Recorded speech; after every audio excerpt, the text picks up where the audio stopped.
الحمدللہ الحمدللہ وحدہ لا شریک لہ والصلاة والسلام علی من لا نبی بعدہ وعلی آلہ واصحابہ الذین اوفوا عہدہ اما بعد فاعوذ باللہ من الشیطان الرجیم بسم اللہ الرحمن الرحیم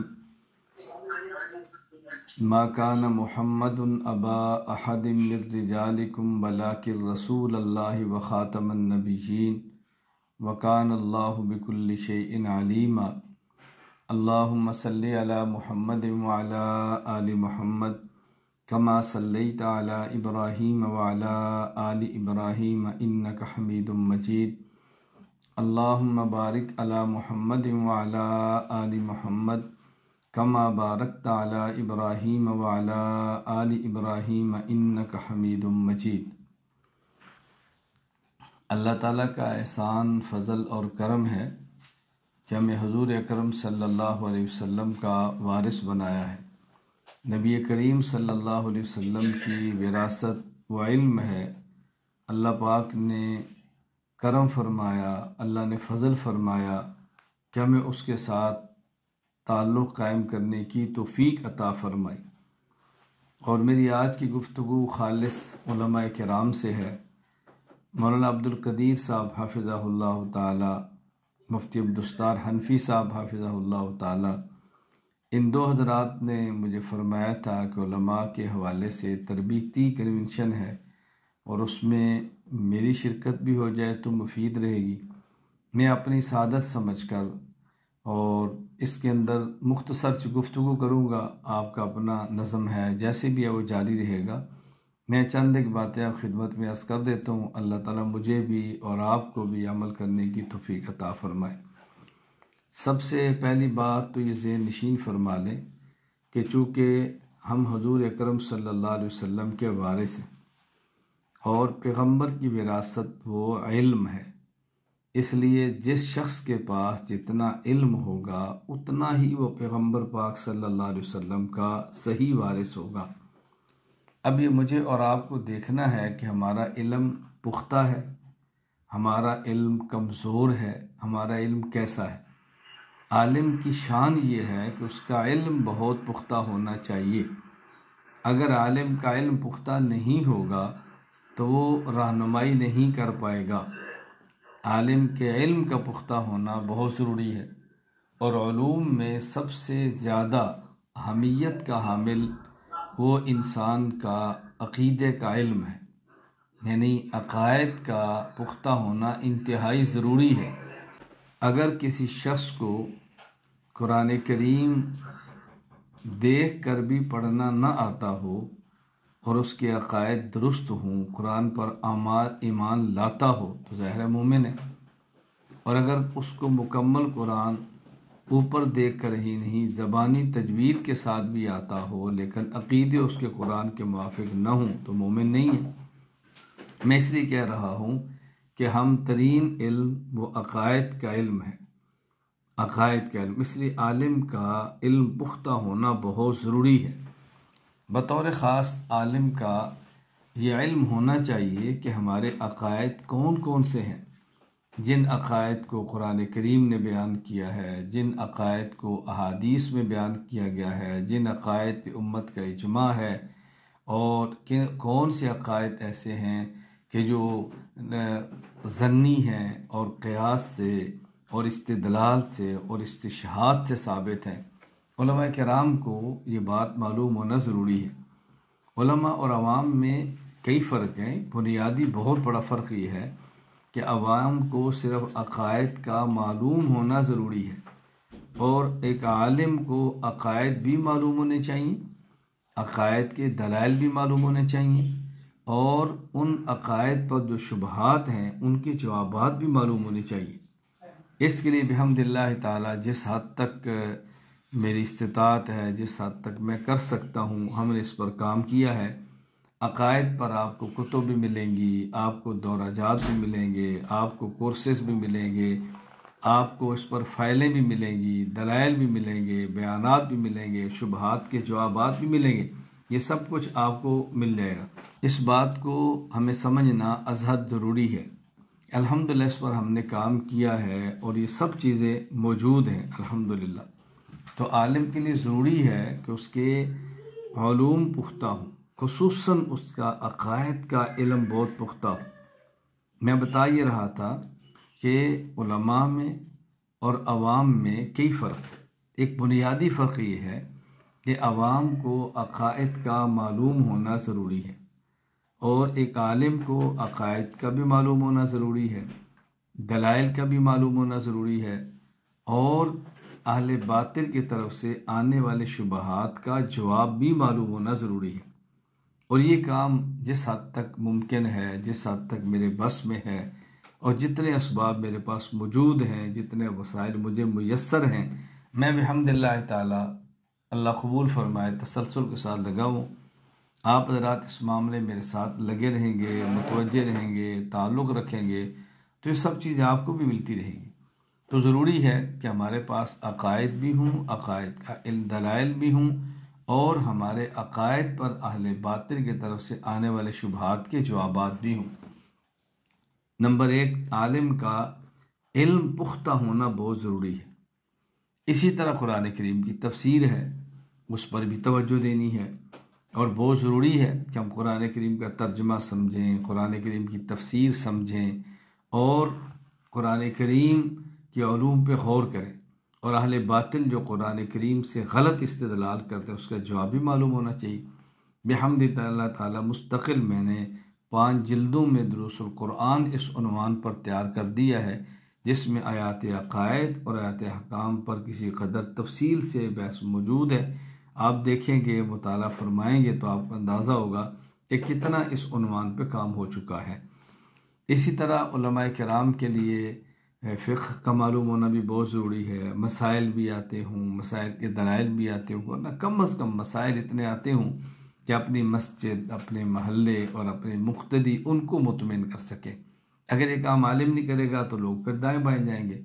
تو بنیادی طور پہ ہمیں قرآن کریم کی تفسیر، حدیث پاک، عقائد اور فقہ، یہ چیزیں معلوم ہونا بہت ضروری ہے۔ حدیث پاک کے بارے میں معلوم ہو، حدیث پاک کا علم ہو، احادیث کی اقسام کا پتہ ہو، اپنے موضوع پر احادیث آتی ہوں، ہمیں دلائل کے طور پہ حدیث کو بیان کرنا آتا ہو، تو عالم کے لیے سب سے پہلی بات یہ ہے کہ ایک عالم کا علم پختہ ہونا بہت ضروری ہے۔ نمبر 2، کسی بھی عالم کے لیے اس کے عمل کا پختہ ہونا بہت ضروری ہے۔ عوام کے عمل کا پختہ ہونا اور درست ہونا اور سنت کے مطابق ہونا ضروری ہے، تاکہ ان کے اعمال سنت کے مطابق اور ان کی نجات ہو، آخرت میں رسول اکرم صلی اللہ علیہ وسلم کی شفاعت نصیب ہو، اور ان کو جنت ملے، جہنم سے بچے۔ اور عالم کے عمل کا پختہ ہونا اور عالم کا متبع سنت ہونا 2 وجہ سے ضروری ہے۔ ایک تو اس وجہ سے کہ اس کی اپنی قبر کا، آخرت کا مسئلہ ہے، قبر کے عذاب سے بچے، آخرت کے عذاب سے بچے، اللہ تعالیٰ کا دیدار نصیب ہو، رسول اکرم صلی اللہ علیہ وسلم شفاعت نصیب ہو، حوض کوثر سے پانی اس کو ملے، اور عرش کا سایہ اس کو ملے، اور جنت میں وہ چلا جائے۔ ایک تو اس کی اپنی ضرورت ہے۔ دوسرا، عالم ایک داعی ہے، عالم ایک مبلغ ہے، اس نے دین کا کام کرنا ہے۔ تو جب عالم کا اپنا علم پختہ، اپنا عمل پختہ نہیں ہوگا تو لوگ اس سے استفادہ کریں گے، کیسے کریں گے؟ لوگ اس سے فائدہ کیسے حاصل کریں گے؟ لوگ اس کے قریب کیسے جائیں گے؟ ایک عالم ہی اگر اعمال کی پابندی نہیں کرتا تو لوگوں کے دل میں کسی شریعت کے عمل کی قدر و قیمت کیا آئے گی؟ تو عوام کے ذہن میں قدر و قیمت تبھی آئے گی جب عالم کا اپنا عمل پختہ ہو۔ تو عام آدمی کا عمل پختہ ہونا ضروری ہے صرف اس کی ذات کے لیے، اور عالم کا عمل پختہ ہونا ضروری ہے اپنی ذات کے لیے بھی اور امت کے لیے بھی۔ اپنا عمل پختہ ہوگا تو خود اللہ کے عذاب سے بچے گا، خود اللہ کی ناراضگی سے بچے گا، خود جہنم سے بچے گا، قبر کے عذاب سے بچ جائے گا۔ اور اپنا عمل پختہ ہوگا تو لوگ اس سے استفادہ کریں گے، لوگ اس سے علم حاصل کریں گے، لوگ اس سے مسائل پوچھیں گے، لوگ اس سے کے قریب آئیں گے۔ تو عالم کے علم عمل کا پختہ ہونا بہت زیادہ ضروری ہے، ہمیں اس پر توجہ دینی چاہیے۔ نمبر 3، عالم کا حلم پختہ ہونا چاہیے، یعنی عالم کا بردبار ہونا ضروری ہے۔ آدمی کا تحمل مزاج میں بہت ضروری ہے، برداشت کا مادہ بہت ضروری ہے۔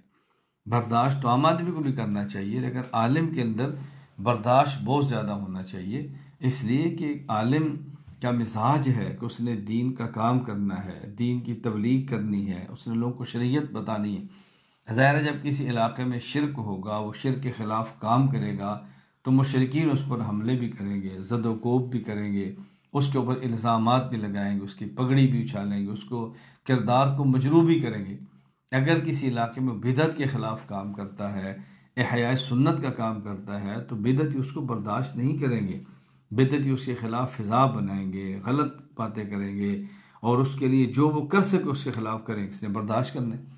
اگر رسم و رواج کے خلاف کام کرے گا تو جس علاقے کی رسم کئی سالوں سے چل رہی ہے، عرصہ سے چل رہی ہے، اس کے خلاف کام کرنا بہت مشکل ہے۔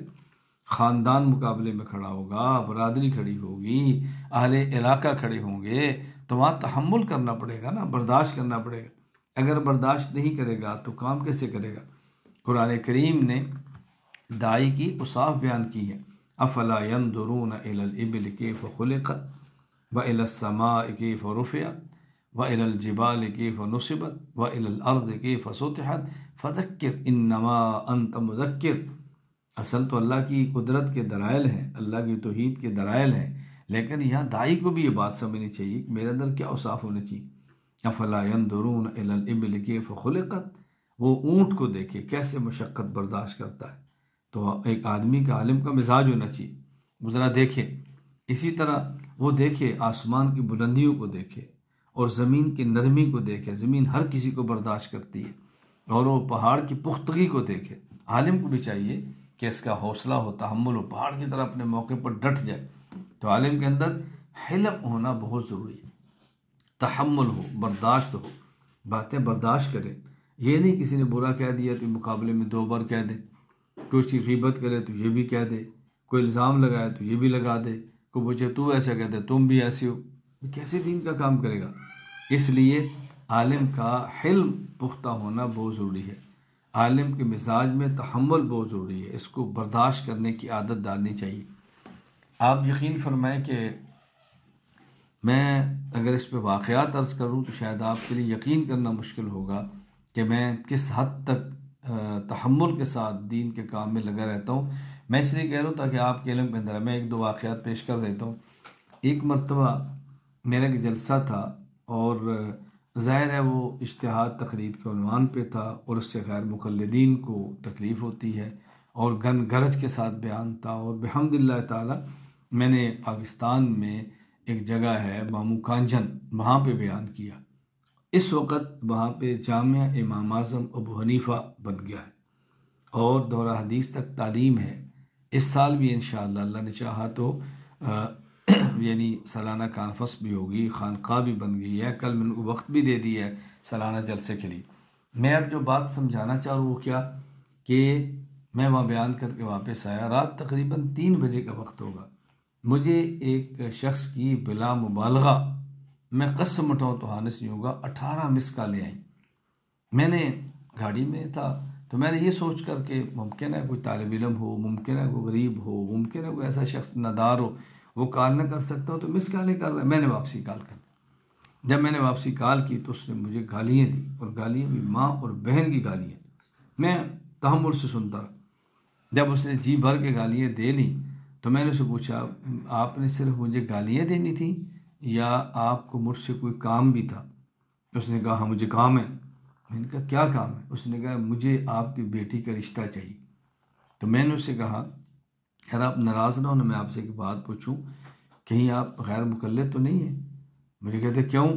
میں نے کہا اس لیے کہ عقل مند آدمی ایسا کام نہیں کر سکتا، جس سے بیٹی کا رشتہ لینا ہو، آدمی اس کی تعریف کرتا ہے، اس کی صفات بیان کرتا ہے، اسے اچھے تعلقات بناتا ہے، پہلے بندہ کسی کو گالیاں دے اور پھر بیٹی کا رشتہ مانگے، یہ کیسے ہو سکتا ہے؟ تو آپ کو اگر بیٹی کا رشتہ ہے تو اپنی والدہ کو، والد کو بھیج دیں، وہ ہمارے گھر آ جائیں، ہم آپ کے یہاں چکر لگا لیں گے، موافقت ہوگی تو رشتہ کر لیں گے، نہیں ہوگی تو نہیں کریں گے، اس میں گالیاں کی کیا ضرورت ہے؟ آپ یقین فرمائیں مجھے اس وقت اس نے کہا میں آپ سے شیخ معافی مانگتا ہوں، مجھے اللہ کے لیے معاف کر دیں۔ میں نے کہا معاف تو میں کر ہی دوں گا، معافی کا تو مسئلہ ہی نہیں. تو میں صرف یہ کہہ رہا ہوں کہ میں آپ کو شاباش دیتا ہوں کہ جو سبق آپ کو پڑھایا تھا نا وہ سبق آپ کو یاد بھی ہے اور وہ سبق آپ نے سنا بھی دیا. آپ کو شاباش دینی چاہیے. تو اب دیکھیں کتنا مشکل ہے اس طرح برداشت کرنے میں. ایک واقعہ پیش کروں اور میں اس طرح کے واقعات گنتا جاؤں تو ہمارا آج کا وقت اسی واقعات میں گزر جائے گا کہ میں آپ کو بتاؤں کہ کیسے کیسے مجھ پر الزامات لگے اور کس طرح لوگوں نے میری مخالفت کی. اور یہ نہیں کہ کس کس نے کی میں اس کا ذکر بھی نہیں کر سکتا، لیکن بحمد اللہ تعالیٰ میں اپنے موقع پر کھڑا ہوں. آپ آج دیکھ رہے ہیں میں میڈیا پر ہوں، ویڈیو بیان ریکارڈ کرا رہا ہوں، لائیو گفتگو کر رہا ہوں. کتنے لوگوں نے جب میں میڈیا پر آیا تو مجھے فاسق بھی کہا، فاجر بھی کہا، شہرت کا بھوکا بھی کہا، ریاکار بھی کہا، پتہ نہیں کیا کچھ کہا، لیکن میں بالکل خاموش ہوں. میں نے کبھی اس کا جواب بھی نہیں دیا. میں نے کہا نا آنے والے وقت میں فیصلہ ہو جائے گا کہ میں ریاکار ہوں، شہرت کا بھوکا ہوں، فاسق ہوں، فاجر ہوں، لالچی ہوں، یا میں یہ دین کی تڑپ اور درد کے ساتھ دین کا کام کر رہا ہوں. ایک وقت آئے گا کہ آپ کو خود ہی اندازہ ہو جائے گا. اور آج بحمد اللہ تعالیٰ میرے اللہ کا کتنا شکر ہے، میں اللہ کا کتنا شکر ادا کروں کہ میں کبھی کہا کرتا ہوں کہ مجھے آپ دنیا میں ایسا بندہ بتائیں کہ جس کے پاس موبائل کیمرے والا ہو اور اس کو مذہب اور مسلک سے دلچسپی ہو اور اس کے موبائل میں میرا بیان نہ ہو.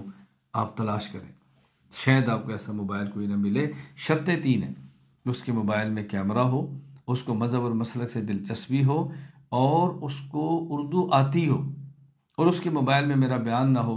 آپ کو ایسا بندہ نہیں ملے گا.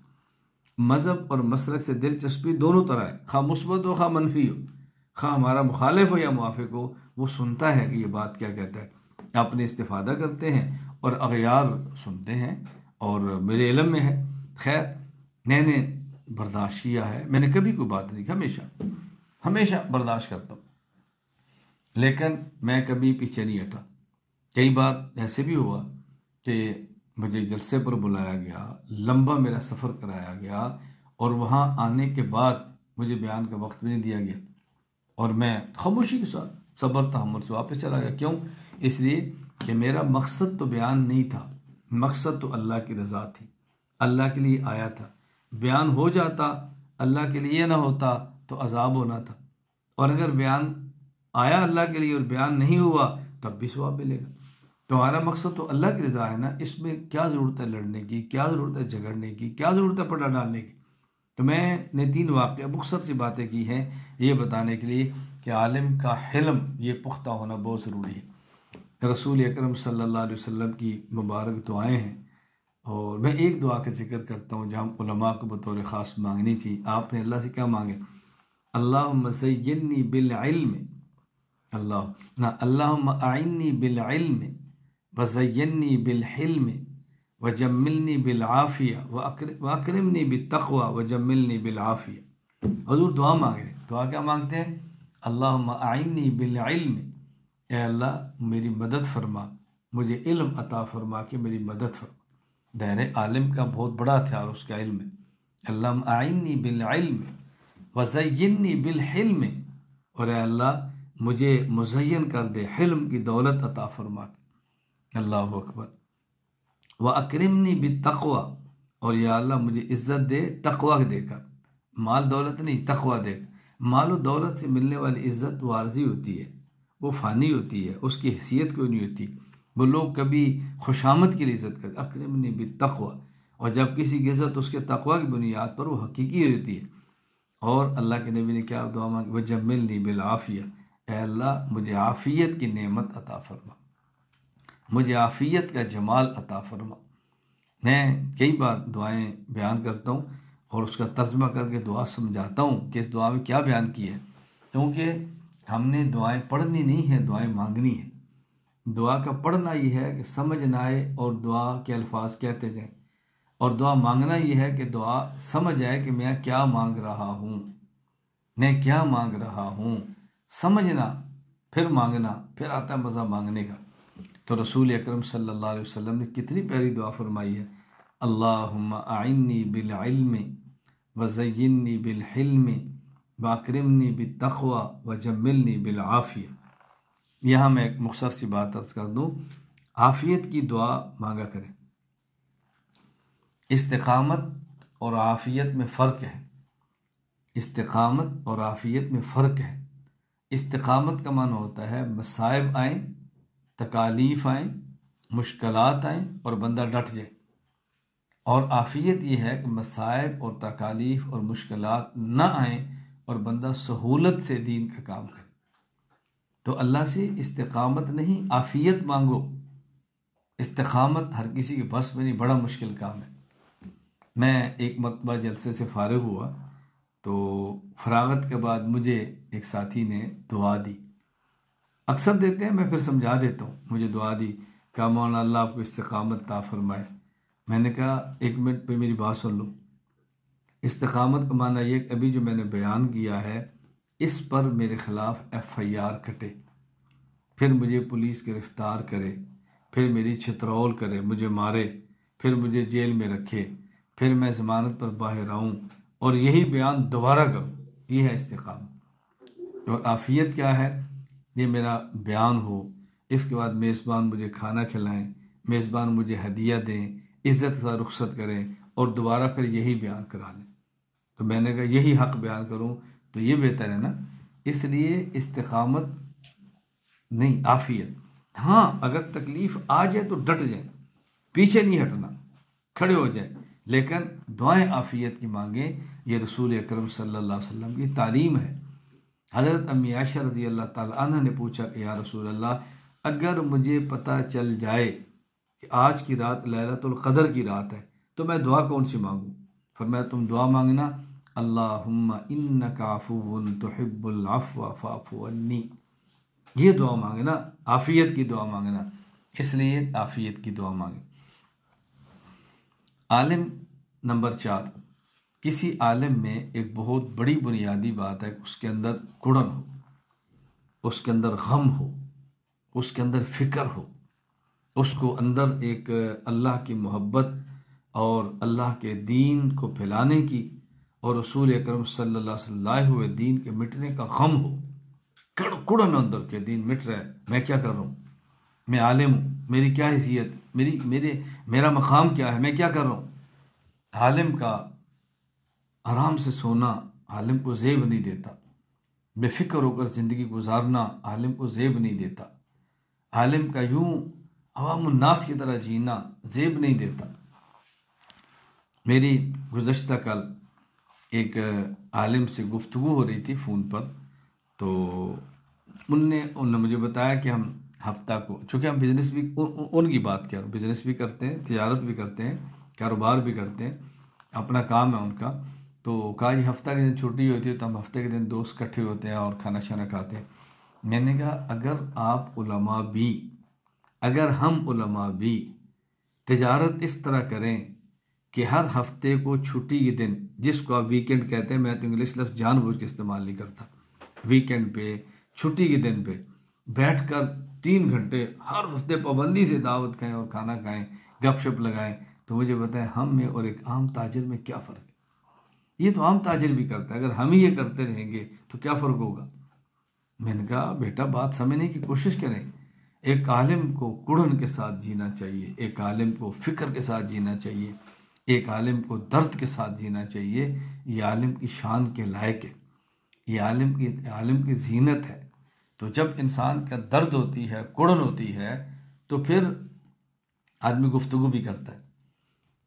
ہمارے ہاں ایک جامعہ میں بیان تھا، اور ہمارے جامعہ، میرے ہاں نہیں، یعنی ایک جامعہ کے اندر میرا جانا ہوا، تو وہاں مجھے انہوں نے کہا جی ہمارے ہاں تدریب، تمرین اور مشق چل رہی ہے خطابت کی، یعنی خطابت کورس ہو رہا ہے، تو ہم چاہتے ہیں کہ آپ بھی اس خطابت کورس کے اندر گفتگو کریں، چونکہ آپ اچھے خطیب ہیں، جس کو آپ سپیکر کہتے ہیں، وہ اچھے سپیکر ہیں، تو آپ بھی تقریر کریں۔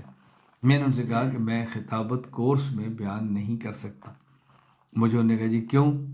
میں نے کس لیے کہ آپ چاہیں گے میں 1 گھنٹہ بیان کروں، 1 گھنٹہ تو میں خطابت کو سمجھانے کے لیے نہیں کرتا نا۔ مجھے کہتے ہیں وجہ، میں بات سمجھانا چاہ رہا تھا، یہ نہیں کہ میں خطابت کورس میں بیان کرتا نہیں ہوں۔ میں نے کہا خطابت نام ہے درد دل کا، یہ درد دل میں کیسے بیان کروں؟ بس کوشش کریں کہ بیان کرنے والوں میں درد پیدا ہو جائے۔ جب درد پیدا ہوتا ہے نا پھر بات چلتی رہتی ہے۔ آپ نے کئی بار دیکھا میں گھنٹوں بولتا ہوں، اور مجھے کئی بار ساتھی کہتے ہیں کہ استاد جی آپ اتنی لمبی گفتگو کیسے کرتے ہیں؟ میں نے کہا جب آپ کو درد ہوگا تو آپ بھی لمبی بات کریں گے۔ یہ درد دل انسان کو بلاتا ہے، انسان کو بولنے پر مجبور کرتا ہے۔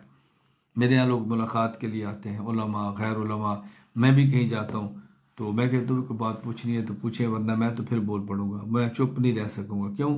جس آدمی کو درد ہوتی ہے وہ چیختا ہے، جس کو درد ہوتی ہے بولتا ہے، جس کو درد ہوتی ہے اس کو چپ کرانا مشکل ہوتا ہے۔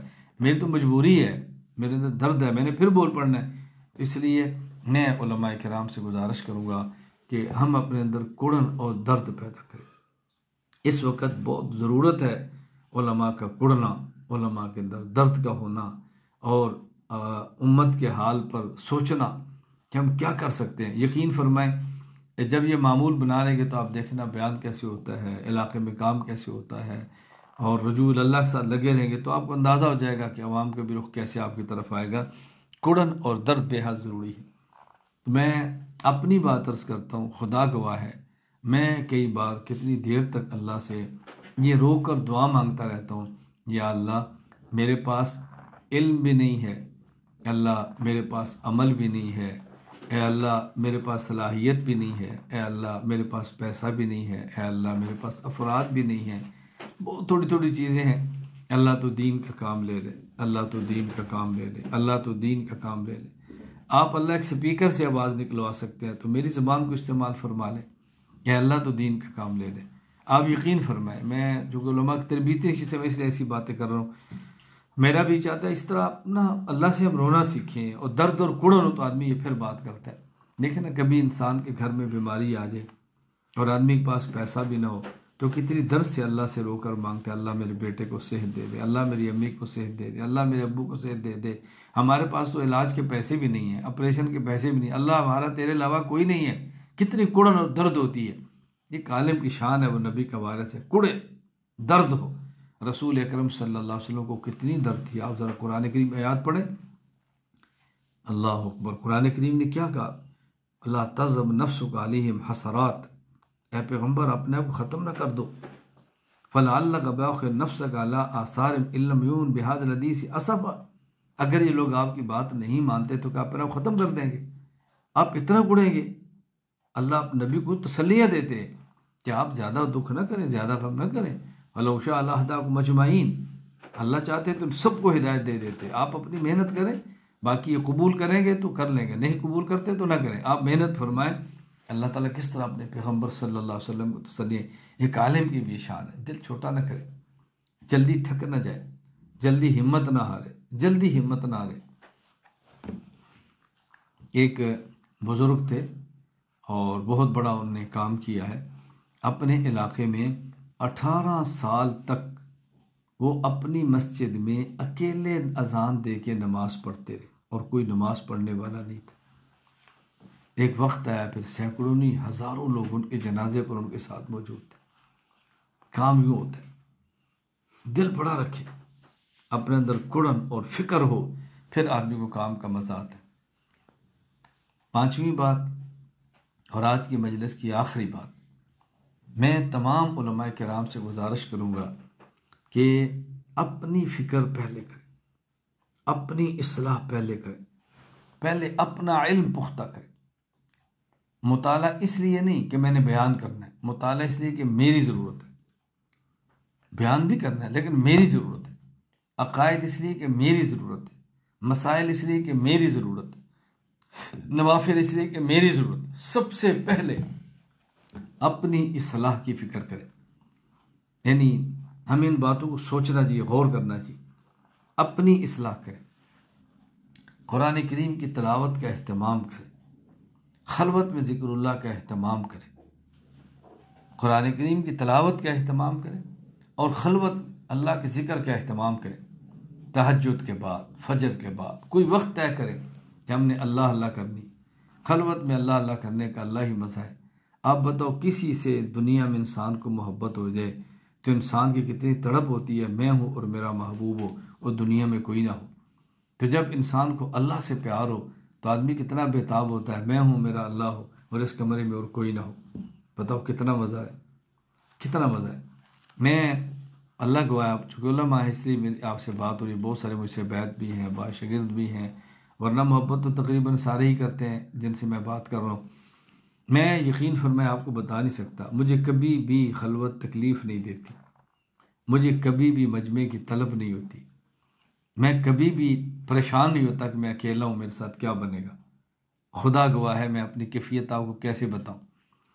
میں نے اتنا وقت خلوت میں گزارا ہے کہ آپ کو بتانا مشکل ہے، اتنا وقت خلوت میں گزارا ہے۔ یعنی میرے ساتھ ایسے حالات بھی آئے ہیں کہ میں کس طرح آپ کو سمجھاؤں کہ 3 سال تک مجھے ایک کمرے میں بند کیا گیا ہے۔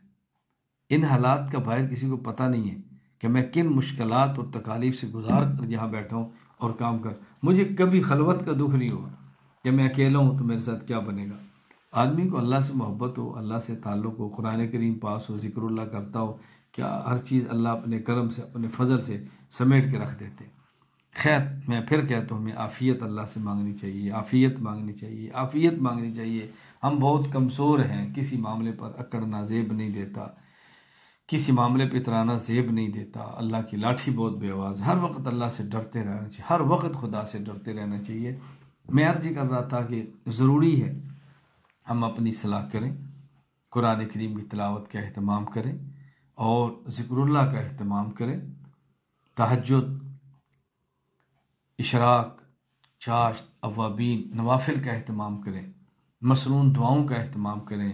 فرائض کی میں بات نہیں کر رہا، فرائض تو ہیں ہی ہیں، اس پر کیا کہنا ہے کہ فرائض کا اہتمام کریں، وہ تو کرنے ہی کرنے ہیں۔ میں تو فرائض سے اگلی بات، واجبات، سنن موقدہ، نوافل کی بات اگلی بات کر رہا ہوں۔ جو شخص نوافل کا اہتمام کرے گا اس کے لیے سنن موقدہ بہت آسان ہو جائے گی۔ سنت موقدہ کا اہتمام کرے گا، واجب بہت آسان ہوگا۔ واجب کا اہتمام کرے گا تو فرض میں عمل کرنا بہت آسان ہو جائے گا۔ اللہ تعالیٰ میں بات سمجھنے کی توفیق عطا فرمائے، اور اس کا بہترین ذریعہ اور مؤثر ترین ذریعہ وہ کسی شیخ سے بیعت کر لینا، جو متبع سنت ہو، صحبت یافتہ ہو، اجازت یافتہ ہو، آپ کو اس سے مزاج ملتا ہو، آپ کو اس سے رابطہ ہوتا ہو، بیعت کریں اور خود کو اس کے سپرد کریں اور کچھ وقت ان کے پاس گزاریں۔ انشاءاللہ العزیز اپنی اصلاح کی فکر بھی ہوگی اور اپنی اصلاح شروع بھی ہوگی۔ تو میں نے آپ کی خدمت میں آج کے اس اجلاس میں 5 باتیں عرض کی ہیں۔ ہم علماء کرام کو 5 باتوں کا اہتمام کرنا ہے۔ نمبر 1، ہمارا علم پختہ ہو۔ نمبر 2، ہمارا عمل پختہ ہو۔ نمبر 3، ہمارا حلم یہ پختہ ہو۔ نمبر 4، قرآن اور فکر پختہ ہو۔ نمبر 5، اپنی اصلاح، اپنی تربیت یہ بہت پختہ ہو، اپنی اصلاح، اپنی تربیت ہو، جس کا بہترین ذریعہ ایک ایسے شخص سے بیعت کر لینا ہے جو متبع سنت ہو، صحبت یافتہ ہو، اجازت یافتہ ہو، اس سے مزاج ملتا ہو اور اس سے رابطہ ہوتا ہو۔ اللہ تعالیٰ مجھے اور آپ کو قبول فرمائے، تا دم آخر دین کی مقبول خدمت کی توفیق عطا فرمائے۔ آج کے اس اجتماع کو منعقد کرنے والے تمام احباب، بطور خاص مولانا عبدالقدیر حفظہ اللہ تعالی کا میں شکریہ بھی ادا کرتا ہوں، دل سے دعا بھی کرتا ہوں۔ اللہ تعالیٰ اس اجتماع کو قبول فرمائے، علماء کا آنا قبول فرمائے، سننا قبول فرمائے۔ اللہ ہم سب کو دین کی مقبول خدمت کے لیے قبول فرما لے۔ بآخر دعوانا ان الحمد للہ رب العالمین۔